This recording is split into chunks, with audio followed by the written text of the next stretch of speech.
I call this meeting of the Alvin Independent School District to order. Let the record show that a quorum of board members is present and that this meeting has been duly called and that notice of this meeting has been posted in accordance with Texas Open Meetings Act, Texas Government Code, Chapter 551. And if you would, please stand for the invocation and pledge of allegiance by Trustee Scott. Please bow your heads. Our Father, thank you for everybody assembled here today. Thank you for this group that's willing to lead our community.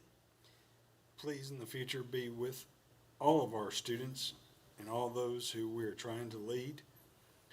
Please be with all those teachers, faculty, and staff who are going to be with our students in this new year. Please guide us and direct us, and please forgive us of our shortcomings. In Jesus' name we pray. Amen. I pledge allegiance to the flag of the United States of America and to the republic for which it stands, one nation, under God, indivisible, with liberty and justice for all. Honor the Texas flag. I pledge allegiance to thee, Texas, one state, under God, one and indivisible.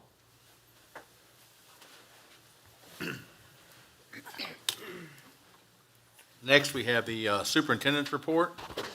Board, we have lots of great things happening and upcoming in the district. On August the 2nd, Alvin ISD welcomed our new teachers. We had over 375 that joined the Alvin ISD family, and thank you to Mrs. Lisa Burns, who organized and led that in-service that day, so thank you.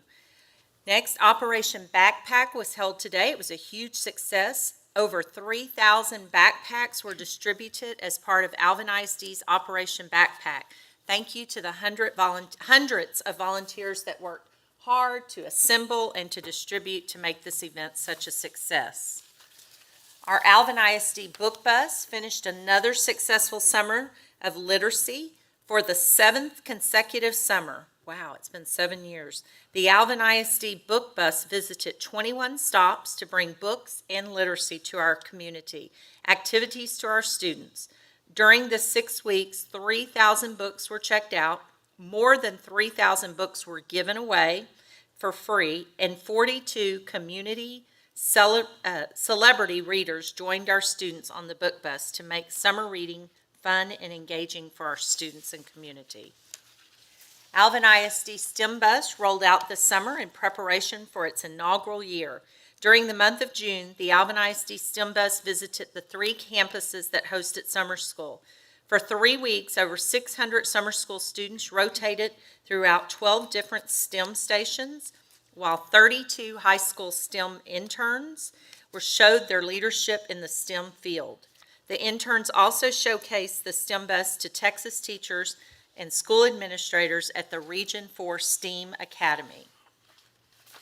And finally, last but not least, next week we're back to school. On Wednesday, August the 17th, will be our transition day for pre-K, kindergarten, 6th grade, and 9th graders. Then, for all other students returning, we'll start on August the 18th. Next, we'll have student commendation.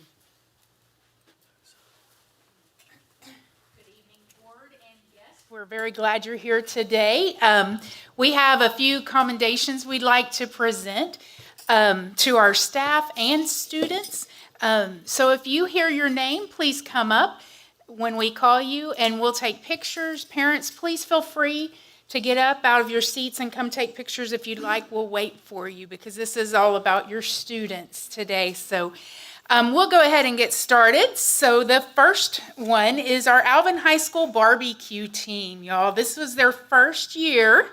And so the Alvin High School barbecue team participated in a national tournament held on June 19th through the 21st. The team finished 20th overall. The team participated in several cook-offs this year, including the Alvin Music Festival cook-off, where they placed 80th out of 160 teams. The Alvin Cook-Off where they placed 7th out of 29 teams, and the regionals where they finished 4th in ribs and chicken. Pretty impressive for the first year. So congratulations to the following students: Gerald Bates, if you'll come up.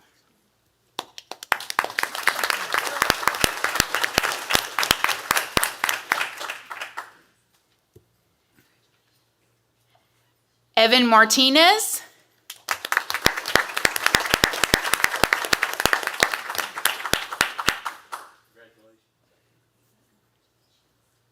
Bo Palomares.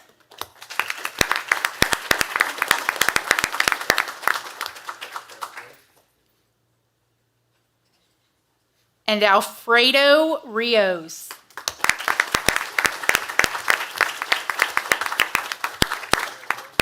And their sponsors include, and if you'd come up, we have Lisa Rodriguez, Chef Ellison, Sunny Benavides, and Jesse Hernandez.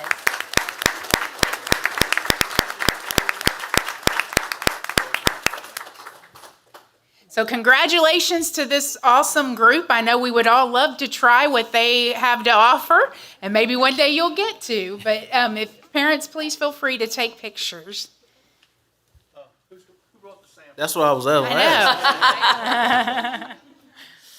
Top 4 chicken and ribs. I mean, Yeah. I love the shirts, too. Those are amazing shirts. Oh, there you go.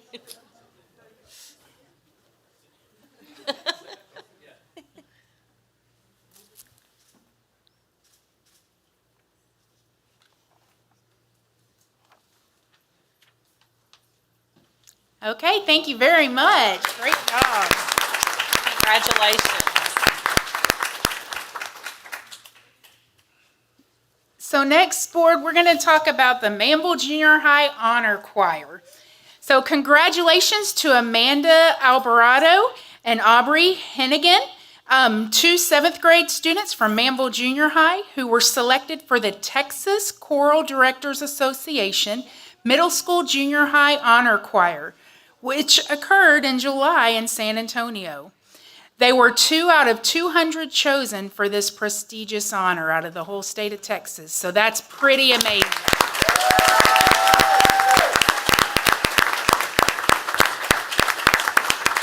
And their director, Emily Hatzel, if you would please come up. Well, great job. Y'all come prepared to sing?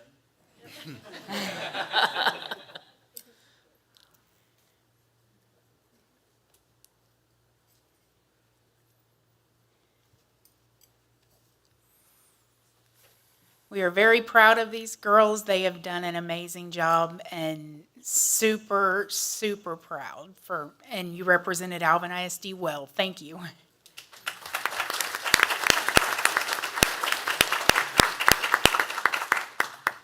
Okay, thank you very much. Next are our staff commendations, and we're going to start with Alvin High School Choir. So Alvin High School Choir directors Levi Duncan and Sean Simonson were part of an elite group of selected choirs to showcase a performance at the Texas Choral Directors Association Convention in San Antonio this summer.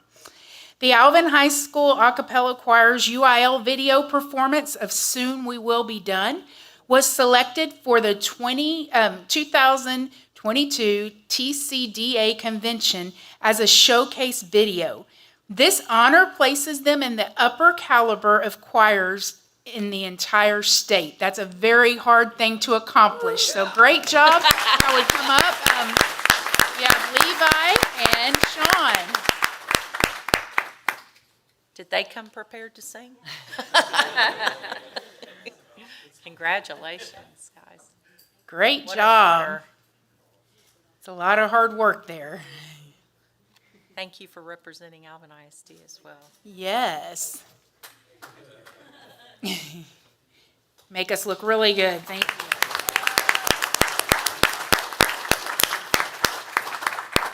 And next, board, we are going to commend the Alvin ISD Finance Department. So the GFOA award was given The Alvin ISD Business Office is known for its commitment to excellence and fiscal responsibility.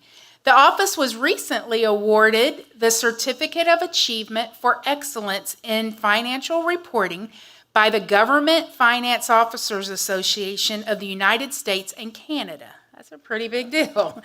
The Certificate of Achievement for Excellence in Financing Reporting was awarded to Alvin ISD for its comprehensive annual financial report for the fiscal year, which ended June 30th, 2021.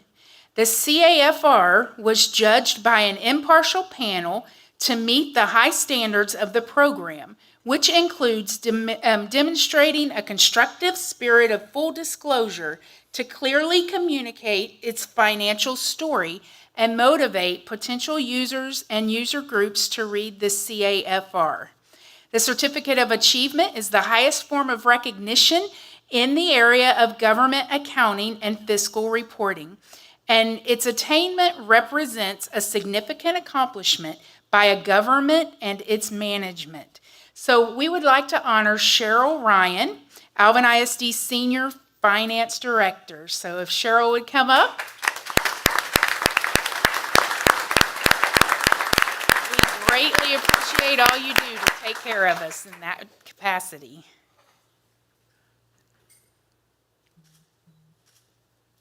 Thank you, Thank Cheryl, and your you. team. Thank you. And next we have Shadow Creek High School Heroes. This is a pretty big deal, so we're very proud of these as well. But on June 27th, a Shadow Creek High School student collapsed while at strength camp. Cody Wade, Shadow Creek High School head athletic trainer, was instrumental in quickly recognizing the gravity of the situation, and he led the AED and chest compressions. He was assisted by Coach Tyler Holscher. It was a true team effort, effort by Coach Green, Coach Butler, Coach Woods, and Coach Lee from getting 911 emergency response started, quickly retrieving the AED, and creating access points for the emergency personnel to quickly get to the student. He was transported to Memorial Hermann Pearland and airlifted to Texas Children in the Medical Center. He is doing really well and is expected to make a full recovery. So we would like to honor the following staff members: Cody Wade,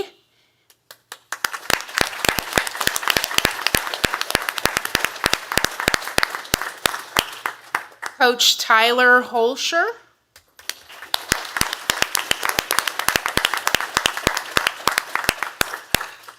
Coach Demetrius Woods,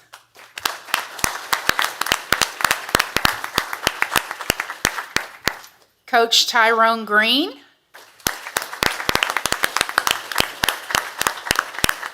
Coach Brad Butler, who could not be with us tonight, and Coach John Lee.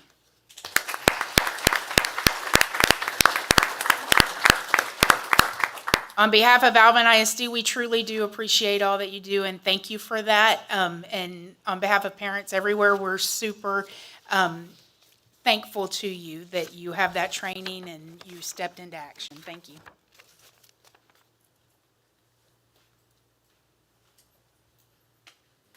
Thank you, guys.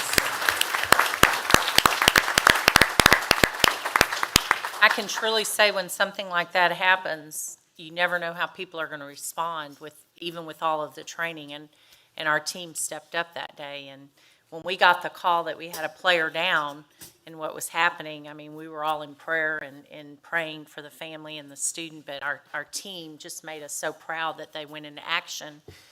We immediately got a call from the city manager in Pearland, because Pearland, their 911 responded, and they couldn't say enough good things about our staff and how they responded immediately to the student in the emergency. So again, on behalf of all of us, thank you so much for what you do each day for our students. And the training our athletic trainers get is beyond, I mean, they're like doctors for us a lot of times. And then our staff and the training that they receive as well. So thank you all. Thank you.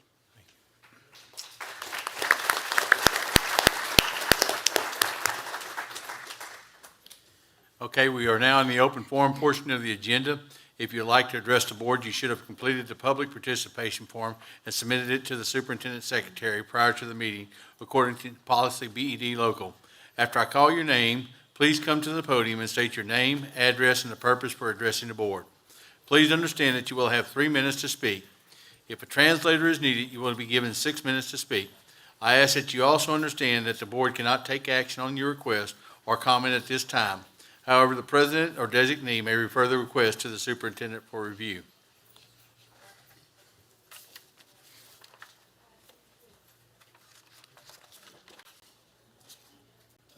We have Tariq Hamid.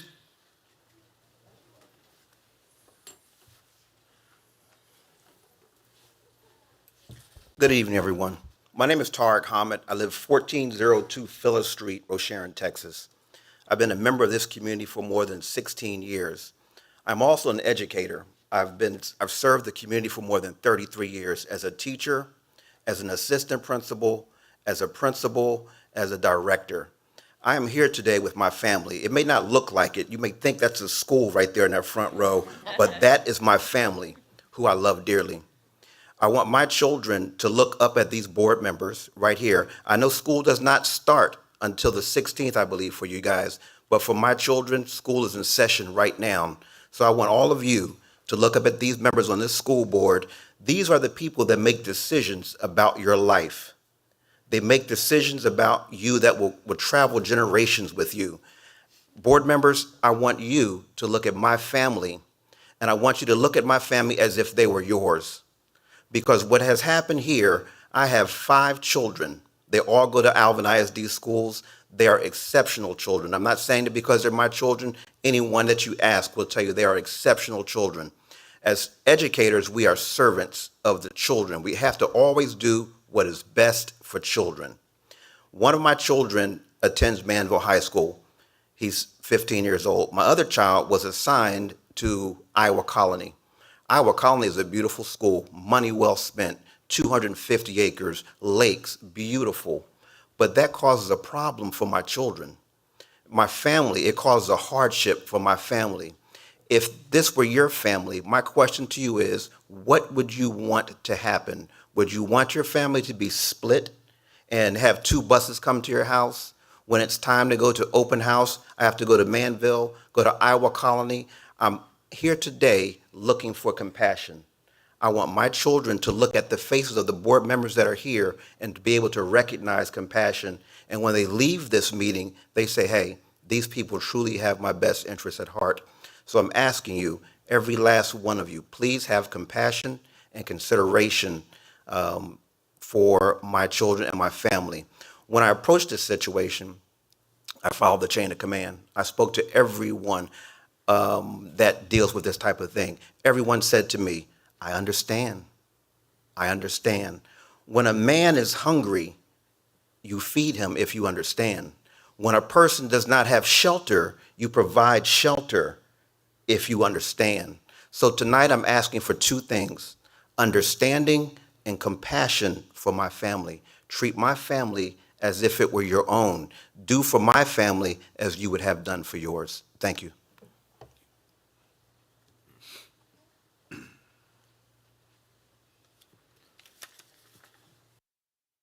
Now we'll move into presentations. Carol?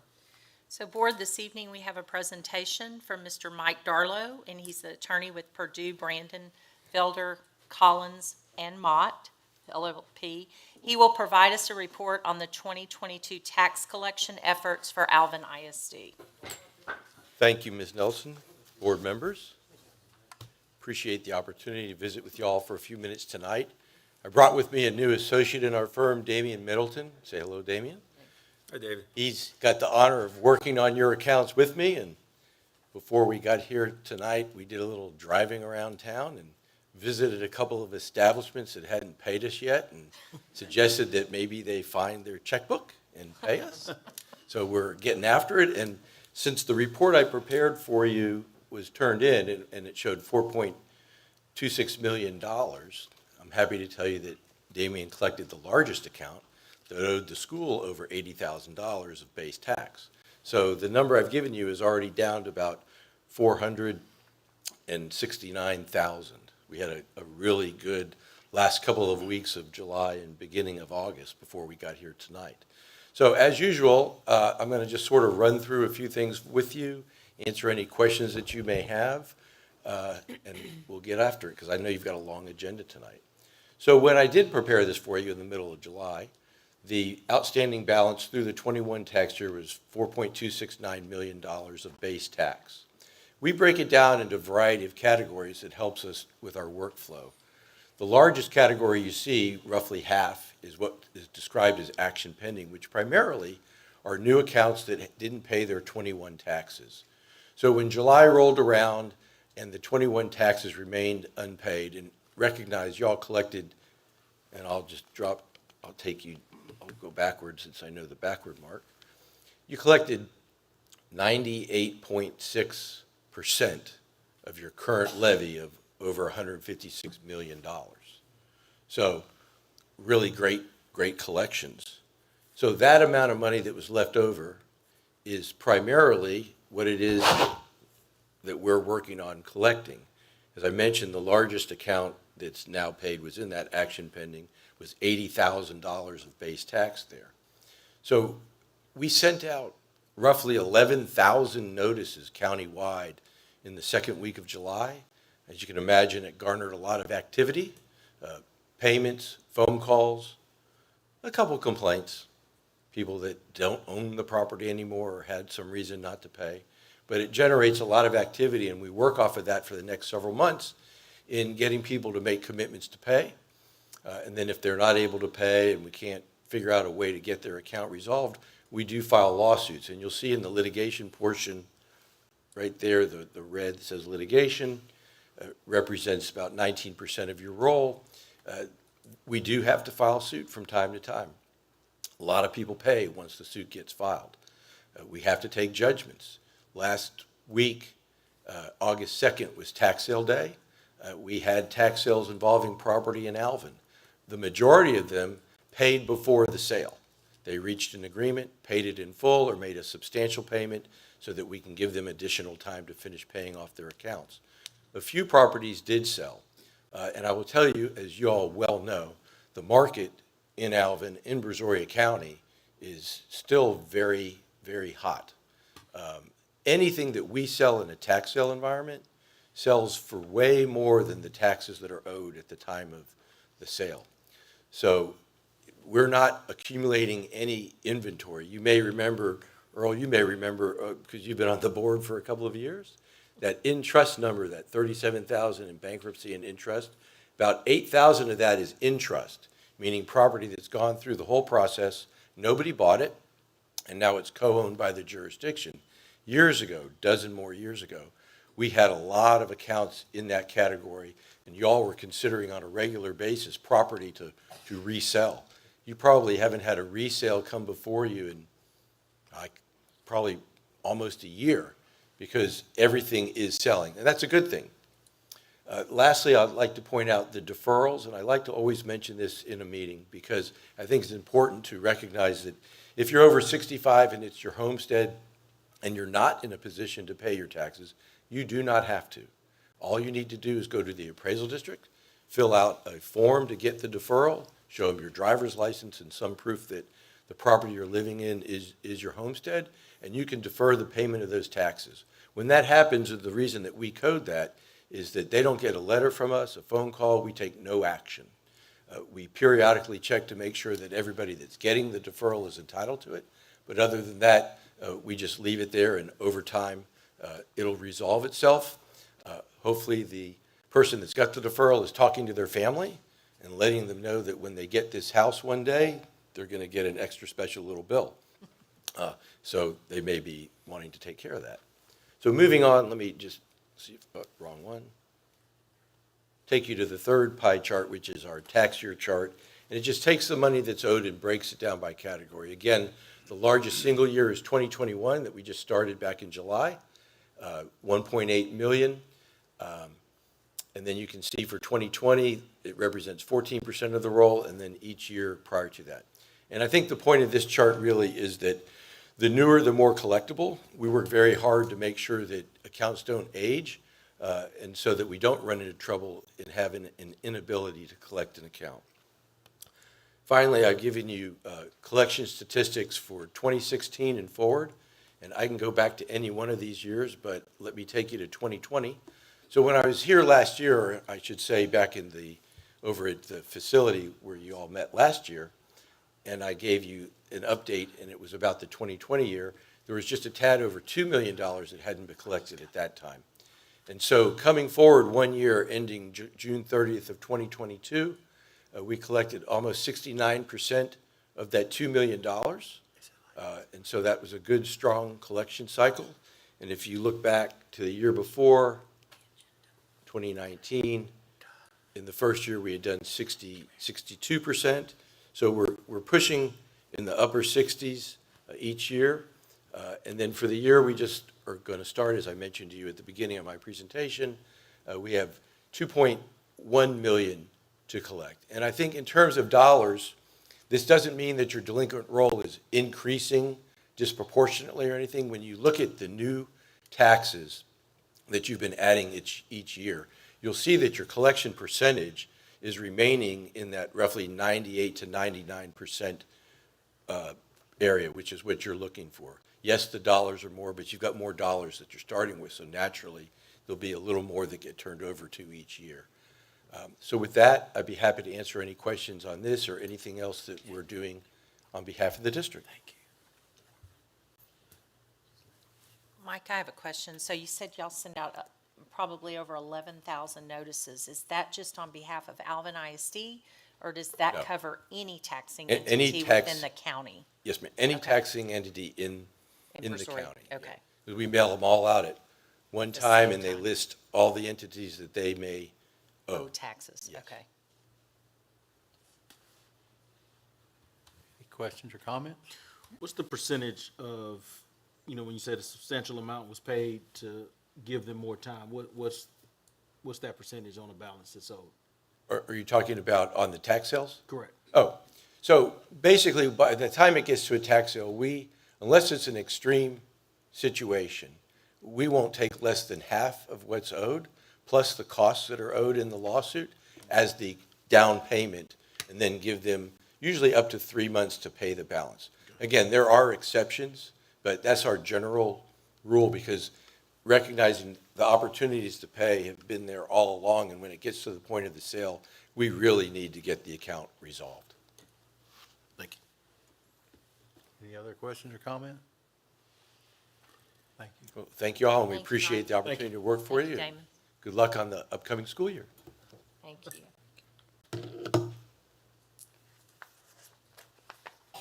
Now we'll have another presentation. Carol? So Board, this evening we'll be having a presentation on safety and security.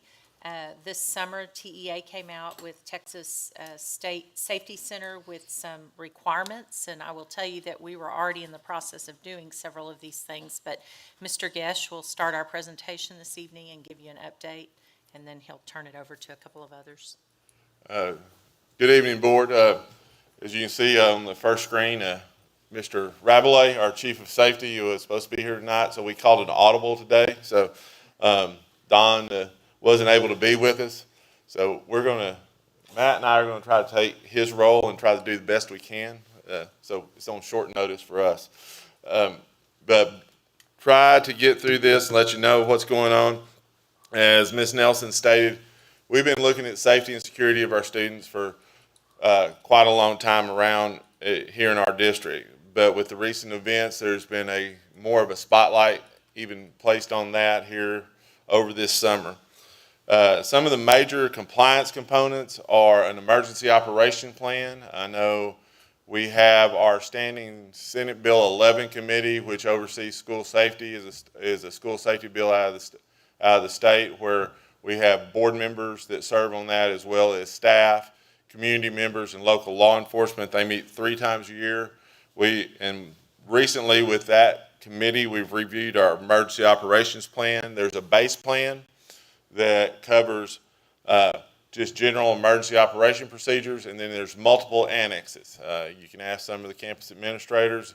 I I don't know how far we are in the alphabet, but if we go with many more annexes, we're going to start getting into double letters. So there's several annex. The campus hears about Annex G a lot. That's about emergency evacuation of the campus and things along that line. But that plan drives our emergency operation procedures. There's also a triannual audit, so every 3 years there's an audit. Ours is coming up in April. We've already have that scheduled with Edwards Risk Management, who is our insurance company. They'll be coming in. But this summer, there's some additional documentation and compliance required. We have actually 2 audits going on currently, an external door audit that came down from Governor Abbott, and then a partial campus safety audit. And all of that information is being collected, and that'll be turned in September, along with a safety survey that we have to put up. And then we upload information in October to the Texas School Safety Center. And then again in April is the triennial audit.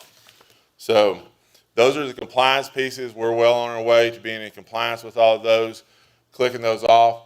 But operation-wise, we've been working with staff to engage all employees through our police department, assigning a campus officer to help with the administration on safety instruction going into the start of the school year for the staff, and then additional trainings. Then one of the major shifts, our focus is on this coming up this year after what happened right at the end of the school year, is a change in the way we operate. We have always had our doors locked, closed, and in the locked position. We'll be moving this year to campus doors, classroom doors during instructions that will be locked already. Typically, the door has been in a state where when it was just pulled to with a magnet strip or something, that it would be pulled out and be locked. We've never been in a situation where the teacher had to go out into the classroom and lock the door, out of the classroom and lock the door. But now they're going to be locked as we go through the year. And we're reviewing our drill procedures as well as our Crime Stoppers and our See Something, Say Something. I'm going to allow Matt DeVoe, our Executive Director of Support Service, to come up and talk to you a little bit about what we're seeing with the door audits and the campus safety audits as far as it goes to our preparedness there. Matt? Good evening. One of the compliance pieces that Rory has been talking about is the exterior door safety audit tracker. What this is a collaboration between the Texas Education Agency, the Texas School Safety Center, regional service centers, and school personnel.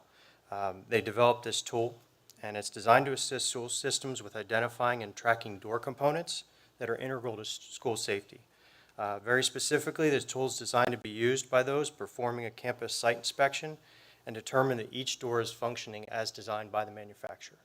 They look at things like door mullions, door frames, door locking systems, just the overall components of the door just to make sure it's functioning as designed. We are currently 85% through repairing all of these items that we've identified previously. We're probably going to finish everything out by the end of the week, and then we have to report it by the first day of school and upload it into a database. So we're well into the program, and we look like we're going to finish on time. Thank you, Matt. Thank you. All right, just a few more things on this slide. As you see up there, it mentions daily safety audits. This has been a practice in the district for the last several years. We talk about the annual audits and do that. On a daily basis, we have between our maintenance staff and our police staff checking campuses. It's on a Google sheet. They have a login. It logs out. We did about 1,900 this last school year. We did about 1,900 campus security checks over the course of the year. We try to hit every campus every week. We're looking at things, again, doors ajar, IDs, it doesn't sound real fancy, but it's those things being consistent of doing, like we heard today, doing the basics. Are the doors closed? Are we doing our safety protocols? Are we doing that? Are we being aware on campus? And that involves a daily basis with our personnel. Again, we have a police presence on each campus. We have multiple officers at each high school. We have an officer at each junior high, and then we have contracted officers for our elementary campuses as well as patrol officers. And we work with our local law enforcement agencies. We have the ability for any staff member to set a lockdown on their campus. We have it for our PE and our coaches who are out in the field. We have a method there through their cell phone where they can trigger a lockdown, and that our staff inside our buildings can trigger a lockdown off of their phone. We have the capability redundantly to call 911 from any of our classrooms. All of our classrooms have phones in that. It doesn't matter if you dial 911 to get an outside line, or if you just dial 911. It goes to 911. It triggers our dispatch as well as the 911 operator and gives the location of where that call is coming from. And we work with our substitute teachers on training on emergency procedures, and we're doubling down on that going into this year, working with HR. And then we have threat assessment teams on each campus that work through to look at each threat as it comes in to determine if it's a substantiated threat or unsubstantiated threat, and depending on which way we take that. So that's sort of the way we operated.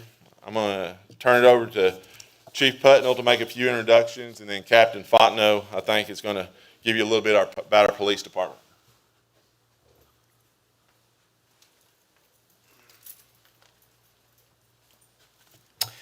Yeah, our police department, I'm very proud of. We've got a tremendous service-oriented group of professionals. They are highly committed to the safety and security of our students and staff. They're completely dedicated to partnering with our students and staff to create a security culture, a safe culture on our campuses. I think they do a tremendous job of it. And I'm very proud to introduce them. Our supervisory team has an average of 23 years law enforcement experience. Our average officer has 17 years law enforcement experience. So as I announce each one of your names, if you can just take one step forward, please. Sergeant Lamonis, he is our Iowa County Zone Supervisor, our Sergeant. He has 29 years of law enforcement experience. He's been here since nearly the creation of the police department. Corporal Diego Oliveras.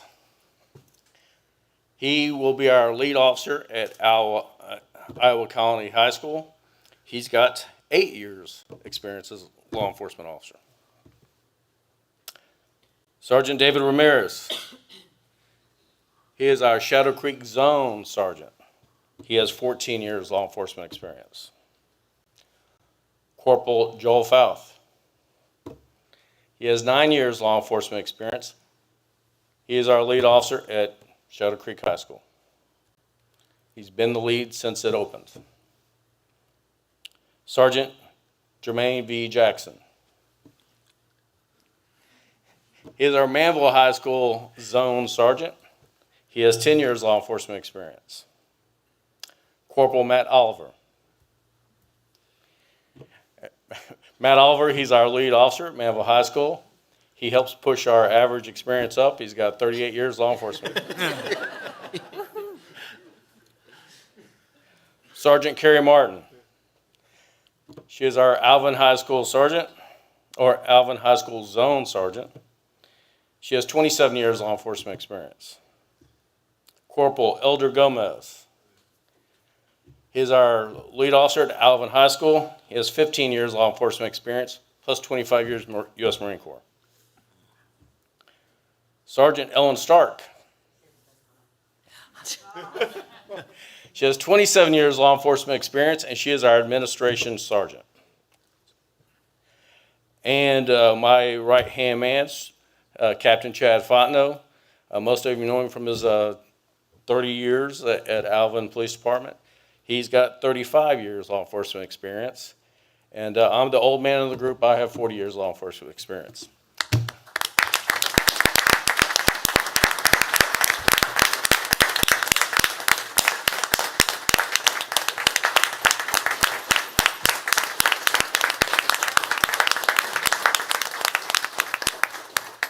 Now I'd like to turn it over to Captain Chad Fontenot. Thank you, Chief. You don't let them sit down, or you gonna make them stand? Wait, we need a photo. Oh, okay. You want a picture? Would like to get with them. Sure. Do that now? Scoot down real quick before we get Captain Fontenot. Can we just stand up? Let's just stand up. We are. All right, act like you like each other. Yes. You could stand in the back if you want to stand on the. Stand on that Oh, stoop. no, we're good. I'm not that short.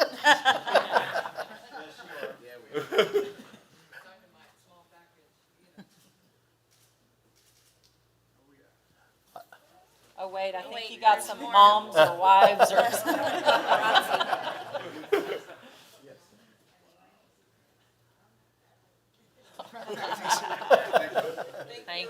Thank y'all. Hey, Chad, before you start, I do want to say one thing. I had the privilege and the honor of going through some training with these guys last week. And, you know, I've always had great respect for these people. But yeah, it's so much elevated now from what I've gone through and watched y'all do and got into training with y'all. Impressive. Thank y'all very much for what y'all do. Thank you. Ms. Nelson, Board, thank you very much, and you guys are always welcome to our training. Thank you. This will actually be very brief because Mr. Gash and Chief stole all my thunder. So I just want to go through this real briefly. So we showed you our command staff by zone, and the way we do it is our elementary schools feed into our junior highs, which feeds into the high school for that zone. So a lot of other officers involved and a lot of effort in it, but it's a good model for us. Real briefly, the thing on here is we hear about alert from the Texas School Safety Center and all that. We train a little bit differently because our officers are on the campuses, whereas alert, and you did see that stuff at the end of last year, alert kind of focuses on the officer and groups going in. Because our officers are already on campus, we train on solo officer engagement. And Mr. Humbert, as you can attest there, if something happens, our officers are expected to immediately respond. And I mean, we tell them it's a demand. We volunteered for this job. We took an oath. We take it seriously. Dispatch coordinated patrol response, that's just letting you know that during school hours, we're a full-time department. We have dispatchers on duty. Mr. Gesh talked about the phones in the classrooms, but the campuses all have the campus radio system. Our officers also have those campus radios that we can communicate with them. We have our own 800 megahertz police radios that we use. So a lot of different redundancy there. Contract officer augmentation, the district has supported that program of us bringing in outside agency officers that have been vetted by the police department, vetted by the district to help augment the coverage at our elementaries, along with our own elementary patrol officers. Local agency familiarization. That is referring to, we have had an invitation every year, but again, with the events of earlier in the year, it's taken on a new importance. We have reached out to our overlapping agencies such as Alvin PD, Manville PD, Pearland PD, Iowa Colony, and invited them as they're patrolling, if they're not on a call, to come by our campuses, to take a walk through the campus. And that we've already been doing, or they have already been doing that. That in turn increases our law enforcement presence and response on to the campuses. Next thing, the Haystacks. Haystacks is a grant-funded program. It's no cost to us or to these other agencies. We have downloaded our campus floor plan, and it is a secure platform. But we've downloaded our campus plans, contacts, quite a bit of information, and it enables these local agencies that are helping us out, as well as our own officers. If you get a critical incident, you're on scene, we can pull up the floor plan of that campus, as can they. It's a very good program. Started up in the Northeast. City of Houston is administering it now. Again, we've offered it for a while, and because of everything going on, we have had the most of the local agencies are showing an interest and are going through the process or already doing it. The other thing about our department is you've heard the experience of the department here. It's amazing. The experience that comes to us from these different agencies, if something happens, whether it's a criminal allegation, whatever, you have a fully trained department. We're all Texas peace officers, many with investigative experience, with supervisory experience. Again, as the chief mentioned, even our line level officer, the average is 17 years. So we have the body cameras. If something's going on, we take written statements. We do everything. We do everything I did at Alvin PD. It is a full service department. Missouri County DA and county court dispositions. If we have a 17-year-old that has to be arrested, 17 in the state of Texas, an adult, they go through the adult system. We go through the district attorney's office and the detention center down there, adult detention center. 16 and under are considered juveniles, and we go through the juvenile process. And those are different. Juvenile is to rehabilitate these kids. It's not for punishment. Lastly, listed on there is the CRACE training. CRACE training is civilian response to active shooter events. It's active attack events now. But that is provided to our staff, and we're actually offering it to the public this year as well. And it's police officers that are giving this training. What can you do in the event of an active attack? We want to enable everybody to be as safe as possible. So that's just some of the things we're offering right now. That's for the public is going to be August 29th, 6 to 8 p.m. at Shadow Creek High School, and at Alvin High School on September 6th, 6 to 8 p.m. That's all I've got. Do y'all have any questions for me? Anybody have any questions? Comment? I have one just for, either chief or captain could respond. So because you work closely with the campuses, talk us through so that our board understands, you work those separately for the criminal side of investigations versus what an administrator, say a principal or assistant principal, does their own for campus discipline. Can you kind of tell how it's set? Like once the police are involved, then you have to do your thing. That's on the police side, correct? Yes, ma'am. Just to use an example, if a threat is made, because we're going through the threat assessment teams, we now have the campus level local threat assessment. That may even involve the police officer, but it's multidisciplinary, the administrator, the counselor, the nurse. So they find out about a threat. That team will do an assessment. Is this, the joking we use is we had a kid that said they were going to bring a lava bomb to school. Not really a substantive threat versus that high school age kid that says, hey, I'm going to bring a gun to campus. That is a substantive threat. So then you have the administrative, the admin, campus admin is doing that administrative investigation, but then you have a parallel criminal investigation, and they don't really touch. So at that point, the police would become involved, and that's where we're taking witness statements, we're interviewing the student involved. I mean, it becomes a full criminal investigation. So the administrative side follows the student code of conduct, where the police follows more Yes, ma'am. legal They're side. Okay. they're separate. They're separate. And I would say, and I know this from being a former campus administrator, we appreciate, because a lot of times our officers will go do home visits when there's a threat to see if it's substantiated. Yes, ma'am. If the campus warrants that, yes, it needs police involvement. So we appreciate that. I know that when we were, during the pandemic, when we were shut down, officers went out and did some mental health checks when we would get tips. Ms. Rives would get some tips on students who were in crisis, and officers would go out and do a wellness check. Mm-hmm. And so we appreciate all of that. Even the home visit that you mentioned, we try to involve the parents in that because it is more of a welfare check, letting them know what the situation is, and this is a team effort to resolve it. Anybody else got any questions or comments? I have one on the maintenance part. let's say my door room doesn't lock, and I don't know how the deal works. Okay, it doesn't lock. I turn it into the principal or whoever, or the work order written. What's the timeline from the day I discover it doesn't lock to the day it gets fixed?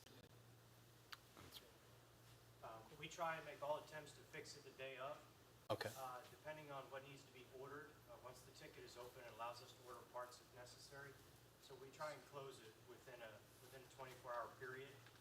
Average, we're probably doing about maybe a five-day turnaround right now, but that day will be secure. But that day we'll secure it so it stays locked. So we'll figure out a way. And we do have a system called School Dude where they can put in all maintenance requests. But if it's something of urgency, Right. you can put it in, but then also call or email. All right. Thank you all very much. Thank you. Thank you. Thank you all for coming this evening. Next, we'll go to consent agenda items A through G. Does anybody want to pull any of those separately? All right, do we have a motion to approve consent agenda items A through G as presented? So moved. Trustee Selsky, do we have a second? By Trustee Scott. Any questions or comments? All in favor? All opposed? Motion carries 7-0. Next, we have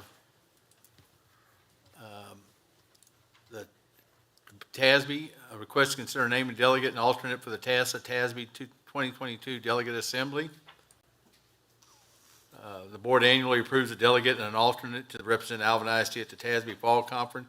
The conference will be held in San Antonio, September 22nd and 25th, 2022. Do we have a motion? I move that we name trustee Scheibel as a delegate and trustee Selsky as an alternate. Do we have a second? Second. A trustee, One of us. Cheryl can have it. by trustee Harris. Any questions or comments? All in favor? All opposed? Motion carries 7-0. Had to make sure I got the names right. You did good. Next, we have request to consider approval of guaranteed maximum price for Iowa Colony Junior High School number 9. So board, on July 26, 2022, representatives from Alvin ISD Building Programs, Huckabee Architects, and Gamma Construction received competitive proposals from subcontractors and vendors for this project. After review and evaluation of those proposals, Gamma Construction has submitted a guaranteed maximum price, which we refer to as a GMP, of $57,946,000 for review and acceptance consideration by Alvin ISD staff and the Board of Trustees. Do we have a motion to approve a guaranteed maximum price of $57,946,000 for construction of the Iowa Colony Junior High School number 9 project and authorize the superintendent or her designee to review and execute the final negotiated amendment to the construction manager at risk contract with Gamma Construction? So By trustee Harris, a second by trustee Selsky. Any questions or comments? All in favor? All opposed? Motion carries 7-0. Next, we have request to consider approval of purpose and principles for the School Boundary Advisory Committee for elementary and junior high attendance zone. So board, this action would provide guidelines for the process of determining boundaries for Iowa Colony Junior High and Mock Nichols Elementary School. I'm sorry, it's not on the flash sheet, I'm trying. Nichols, Mock, and Barbara Bennett Elementary Schools. All right, do we have a motion to approve the purpose and procedures so that SBAC may begin to work in the fall? So moved. By trustee Peterson, do we have a second by trustee Scheibel? Any questions or comments? All in favor? All opposed? Motion carries 7-0. Next, we have request to consider policy revision of DNA. So board, this is an annual request. The district approves the teacher appraisal system, Texas Teacher Evaluation and Support System, what we refer to as T-TESS, has a resolution to approve for the list of appraisers. For T-TESS, the teacher, supervisor, or a person approved by the Board of Trustees will appraise the teacher. The principal or assistant principal will be the appraiser unless the teacher requests a second appraiser. A second appraiser could be the assistant principal, the principal, or someone from this list of appraisers that are attached. Any of the appraisers from the list can be chosen from as long as the appraiser is state certified in T-test for the current year. That is decided typically with HR and then the administrative staff on who that secondary appraiser would be. We recommend continuing in the 22-23 school year and beyond, that the board approves this resolution and is effective until the board revokes such authority by further action. All right, do we have a motion or approval be granted for policy revisions DNA exhibit as requested? By trustee Scott, do we have a second? By trustee Johnson, any questions or comments? All in favor? All opposed? Motion carries 7-0. Next, we have request to consider approval of employment of personnel. So board, we have a pretty lengthy list there of recommendations for hire for teaching positions and other positions that are open. All right, do we have a motion for approval be granted for requested personnel items as presented? So moved. By trustee Scheibel, do we have a second? By trustee Selski, any questions or comments? All in favor? All opposed? Motion carries 7-0. All right. The board will now adjourn into executive session pursuant to the following sections of the Texas Open Meeting Act, 551072 and 551074.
All right, we're now back in open session, and do we have a motion to approve the purchase of real property in Brazoria County, Texas?